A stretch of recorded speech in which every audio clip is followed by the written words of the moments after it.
रामराम मंडळी, $2 आहेत हे आणि ते पण अमेरिकेतलं. कसं आहे माहिती आहे काय?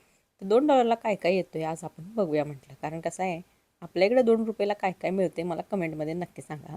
हे बघा, यासारख्या अशा गोष्टी असतात. मग ते स्पेगेटी असू दे किंवा पास्ता असू दे, ह्या गोष्टी इथं बऱ्यापैकी सगळीकडे स्वस्त असतात. म्हणजे पॅकेट फूड इथं बघायला गेलं तर बऱ्यापैकी स्वस्त आहे. $2 कमी रेटमध्ये इथं वस्तू अशा सगळीकडे भरल्या होत्या. कसं आहे, पास्ता करायचं म्हटलं त्यासाठी लागणाऱ्या सगळ्या वस्तू इथं रेडीमेड मिळत असतात. लोक फक्त जातात, शिजवतात आणि खातात. म्हणजे रेडीमेड वस्तू इथे एवढ्या भरल्यात की नाही, काय सांगायचं तुम्हाला. अजून भरपूर साऱ्या गोष्टी होत्या ज्या कमी रेटमध्ये इथं मिळतात. सॉसची बाटली बघायला गेली तर हे बघा, $2.15 होती. तर अशा पद्धतीनं आपल्या इकडे $2 काय काय मिळेल किंवा $1 काय काय मिळेल मला नक्की सांगा. इथं ह्या गोष्टी स्वस्त आहेत कारण इथं कसं आहे माहिती काय, पगार पण लोकांचा तसाच असतोय. म्हणजे 50-60 हजार डॉलरमध्ये लोकांना पगार नसतोय.